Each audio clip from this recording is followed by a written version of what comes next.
तूने मुझे आगे पीछे घेर रखा है. तू चारी बाजूने मला घेरून टाकलेला आहे. चारी बाजूने त्याने तुम्हाला सुरक्षित केलेला आहे.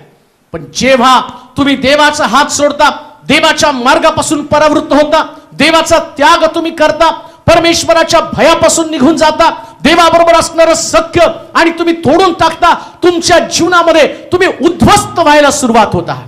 तुमच्या जीवनामध्ये परमेश्वराचा न्याय तुम्ही स्वतःवरती आणता आणि शास्त्र सांगतं हीच गोष्ट तुमच्या जीवनाच्या पडझडीला कारणीभूत आहे. एक मनुष्य यरूशलेम सोडून जात असताना लुटारूच्या हाती सापडला. लुटारूने त्याची वस्त्र काढून घेतली. कान देऊ नये का? जेव्हा प्रभू तुमच्या बरोबर असतात त्यास तुमच्यामध्ये विजय असतो. प्रभू तुमच्या बरोबर असतो त्यास तुम्हाला खात्रीशीर शांती असते. पण एकदा का प्रभूनं त्याचं गौरव आणि त्याचं सानिध्य तुमच्यातनं काढून घेतलं, मग शैतानानं अनेक प्रकारची संकट तुमच्यावरती पाठवून तुमचं घर, तुमचा परिवार, तुमचे नौकर